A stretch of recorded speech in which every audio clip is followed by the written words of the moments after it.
Deep in the shadows, I know it's hard to put one foot in front of the other. Hi everyone, welcome back to my YouTube channel. My name is CeeChronicles and I post fragrance related content on this platform, particularly Middle Eastern fragrances. Now, if you like that style of content and you're not yet subscribed, kindly click the subscribe button and join the family. That's all you have to do, guys, to participate and be part of this family. Now, to those who are returning, thank you so much for the continued support. Also note that this is not a sponsored channel. I rely solely on AdSense. That is on you guys watching adverts for revenue. So please do not skip through ads. And for those who do not like watching ads, I did create a PayPal link in case you want to donate towards the purchases of some of the fragrances on this channel. That PayPal donate link is in the description of this channel where you'll find my photograph. You can click there and follow prompts. Now, welcome to today's video. We have Emper, a fragrance that when I unboxed, you guys couldn't wait for the review of this fragrance. I delayed bringing this one a little bit just because it is one of those that are quite difficult to describe, but I'll do the best I can.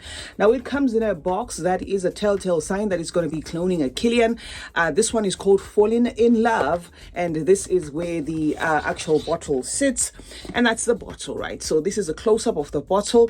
The juice is not red, it just has a red sticker there, making the juice look as though it is red. I'm going to spray it on my arm and give you my thoughts. Now, this is the atomizer for those who care. It's quite a wide mist there, but because it's a fragrance that's a wrap up of like a gentle kind of, feel, I can overspray this without a problem. Opens up with a complex mix of musk and almond. Now, if you like almond, you're going to identify that note almost immediately.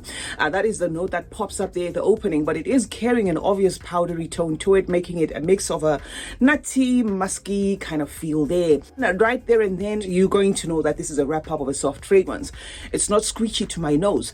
That's how I'm qualifying it as a soft wrap up of a fragrance. It kind of feels as though it's built around the sap of a tree or an embery kind of feel, like a resinous kind of juice, and then everything else is added in there. So you're going to get a pop of what feels like a cherry there, but it's going to be a very gentle, light cherry, giving this like a, somebody opened a very lightly sweet juice, like a juicy wrap up, but not necessarily enough to say this is distinctly fruity, but there is just like a cherry undertone there that's gentle, and the sweetness in this is careful as well. So, and as much as it is a sweet DNA, that is why I classed it under that sap of a tree, that embery kind of resinous feel where, if you took that and you added some ingredients in there and made sure that you don't cross over to too sweet, that's what you get. So I don't get like a sticky feel in the sweetness there. I just get like a soft, careful sweetness. So the notes in here are guarded.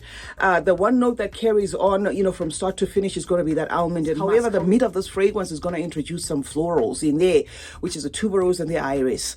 But let me say the iris seems to be buried in that muskiness. So because iris interprets as powdery, if a fragrance has a musk as a kind of like a presentation of the whole thing, iris can be detected there by some, but for some it can just be muffled and present as though it's just musk. Okay, so some of you might skip the iris part, that violety powdery part, and just find it emerging there as just a musk, if you know what I mean. But there is, of course, that iris. The floral that actually tries to do the most in this is the freesia, because there is a tanginess to the florals, which I do not get a tang in tuberose. And as much as there's tuberose in here, I'm just trying to separate the florals, that the mid of this fragrance is going to have the iris, it's going to have the freesia, and it's going to have the tuberose. But what you're going to get the most is a tangy freesia, being able to speak the most amidst the florals, but there is that distinct feel of florals joining in the mid. So I do hope you follow through there. Okay, so that same freesia is also going to give a weight of possibly something that's citrusy to some people.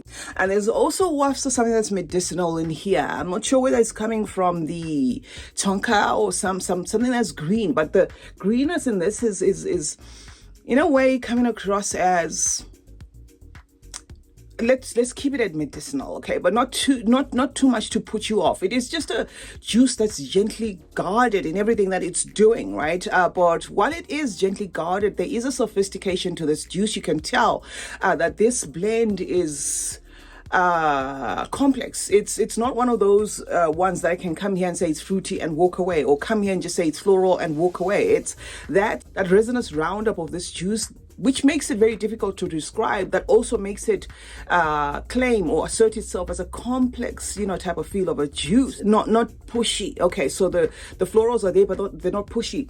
That medicinal greenness is there, but it's not pushy. The sweetness is there, it's not pushy. I wouldn't say if you love sweet fragrances, go for this. It's not overly sweet. Everything in here is guarded. At the base of this fragrance, guys, has the inclusion of the vanilla. And again, that same vanilla, which in some cases can make a fragrance very sweet, is not. Do expect that vanilla to present itself there as well. I miss that faint greenness. So yeah, to cut to the chase, this does feel a lot like it's cut from that cloth, or from that inspiration of Rolling in Love by Kilian. However, it is like a lighter take to it.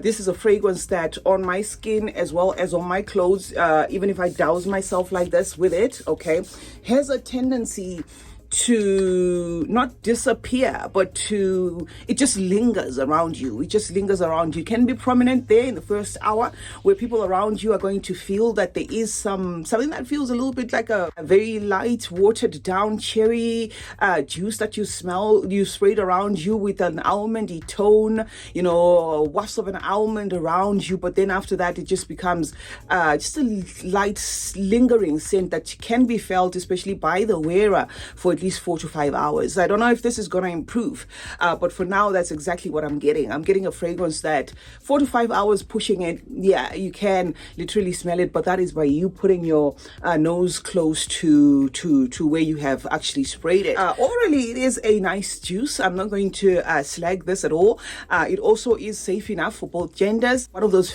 safe, creative blends that anybody can pull off. Although if you want me to go by ratio, I'm going to say maybe 55% feminine, 45% masculine, but it does to me come across as a juice that male or female will not have a problem with carrying this one. The con to this fragrance is it does give me a synthetic wrap up of everything. I miss that sappy feel. There is something that feels plasticky around this fragrance or overly. So I don't know whether it's going to be bothersome to some. And that nuttiness that you get from the almond carries through.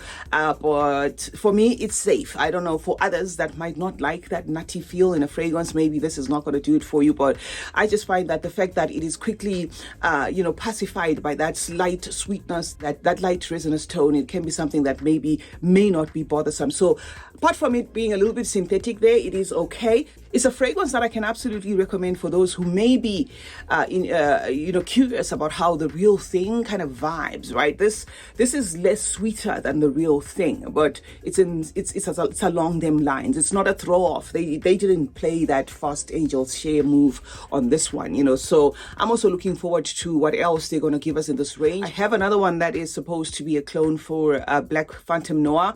I'm waiting for that one to macerate a little more because that's the concentration of the Black Phantom is a little bit on the rich side, so I'm not really getting a rich fragrance for now. So I'm going to give it a couple more days before I bring it to you, but I thought this one is not going to change much, and it is actually on my fragrance rotation tray, and this is how far I have used it, because it is just a gentle wrap up of a fragrance. Season, it can pull all through. However, it is a fragrance because of its tenderness there that has that DNA that is most likely going to do better in the heat than it does in the cold weather. It's one of those that may just take a back seat there in the cold weather because it is quite guarded there, trying so much to be safe, so because everything is guarded, everything is trying not to push it, everything is in reasonable doses there, it can be a fragrance that if you wore maybe in the very cold temperatures there, might just be so timid that it won't even be able to communicate that much, if you know what I mean. But yeah,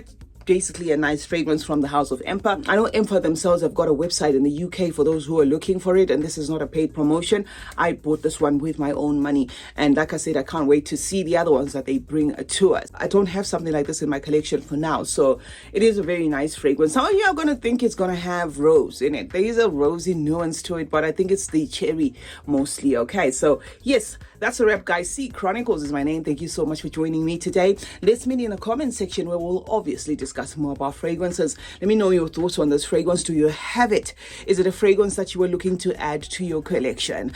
Do I recommend it? I'm going to say yes, I do recommend it, but it's not going to be the one that's going to excite those who are after beast mode fragrances. It's so far performing as average. Okay, do turn on post notifications. That way you get to be notified anytime I upload a video. Meanwhile, like and share this one, and remember that smelling good is a form of good manners. Cheers.